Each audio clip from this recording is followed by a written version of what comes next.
Добрый день, уважаемые зрители! Сегодня очередное видео. Видео о материнских платах Machinist X99 MR9S. И сегодня я с вами поделюсь новой информацией. Возможно, она вам будет интересна и полезна. Итак, передо мной вы видите две материнские платы. Левая — это была моя первая материнская плата, которую я купил. Вторая — это уже новая. Материнские платы были куплены с разностью в 4 месяца. И согласно показаниям всем известных программ CPU-Z и AIDA64, они показали, что вот эта левая материнская плата, это материнская плата модели X99 MR9S версии 1.0. А вот эта правая материнская плата, модель ее X99 MR9S версии 1.2. То есть это нам говорит о том, что материнские платы имеют некоторые различия, и производитель работает над изменениями и усовершенствованием материнских плат. Какие отличия я заметил? Так, вот это вот материнская плата первой версии. В чем у них были проблемы у первых версий? У них было не очень удобное расположение разъема для подключения кулера процессора. Вот он находился под радиатором питания. И неудобство было в том, что, во-первых, туда сложно попасть. Во-вторых, что материнку нужно было подключать до того, как ее установить в корпус. Вот. И если вы, допустим, ошиблись и поспешили, установили вначале материнскую плату в корпус, а потом уже начали подключать кулер, то у вас могли бы быть проблемы, вы просто бы туда не подлезли бы. В новой версии материнской платы производитель исправил это неудобство.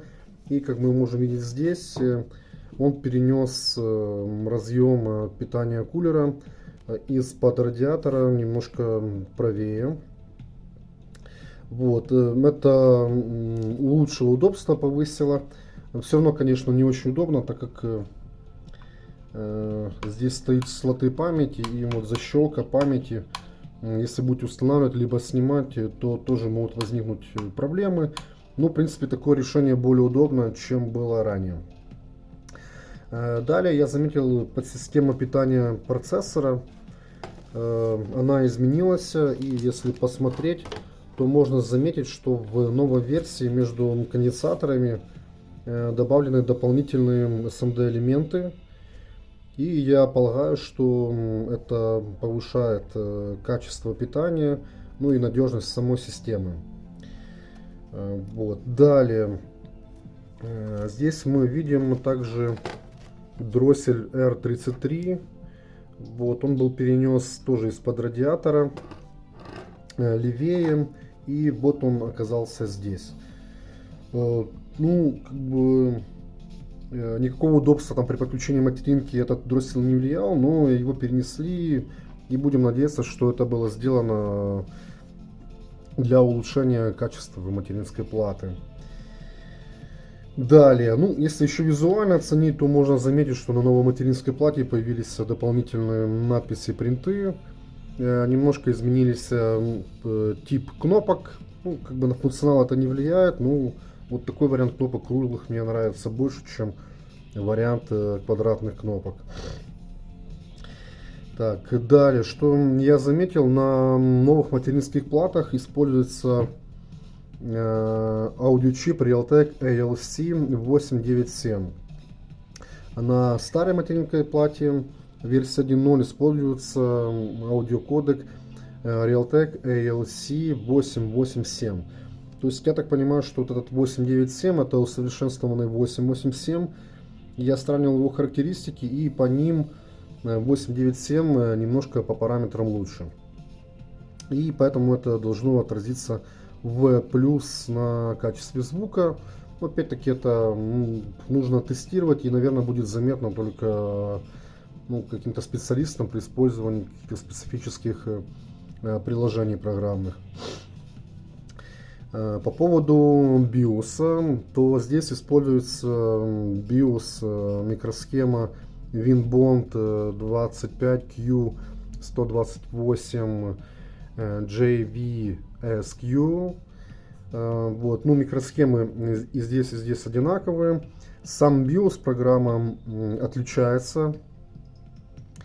И я вел переписку с продавцом интернет-магазина. И как я понял, ну, они мне четкого ответа не дали. Я понял так, что они сами не знают, подходит ли, совместимы ли биосы между материнками. Поэтому я сделал вывод, что они могут быть несовместимы. И поэтому, если вы будете делать какие-то манипуляции, то учитывайте этот момент, что биос отсюда может не подойти сюда, а этот биос может не подойти сюда. Так, что еще? Также такой момент есть, я заметил в материнских платах, есть там некоторый ряд интернет-магазинов, которые занимаются продажами этих материнок. И в одних магазинах они обозначаются как X99MR9S, а в некоторых они обозначаются как I5MR9S. И я пришел к выводу, что те, которые маркируются X99 MR9S, это материнские платы, в которых используется южный мост серверного варианта C226. А те, которые маркируются как I5 MR9S, то там используется южный мост B85. Я не знаю, ли это точно, ну, это мое такое предположение, и я заказывал в официальном интернет-магазине, ну, тут, который маркируется как официальный машинист, то я брал у них две материнки, именно смотрел, чтобы они были X99, и обе пришли с южным мостом C226.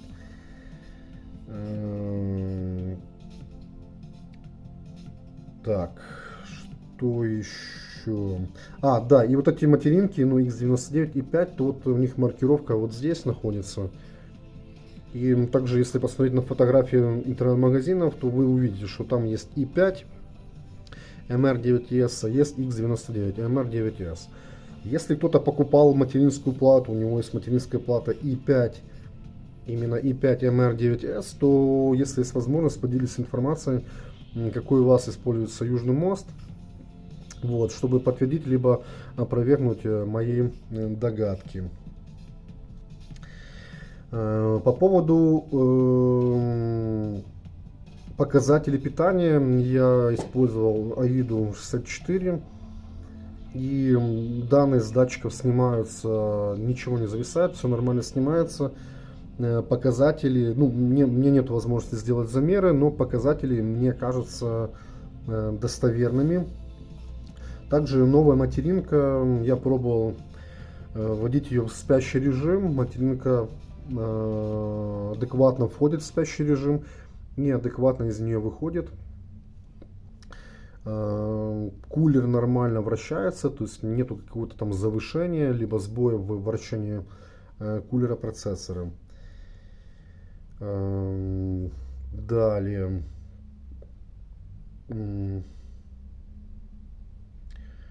что еще добавить? Ну, в принципе, больше других изменений я как бы не заметил. Вот, надеюсь, что информация, которую я вам рассказал, она показалась вам интересной и помогла вам в чем-то. То, если это так, ставьте ваши лайки, подписывайтесь на канал. И всего хорошего, до свидания.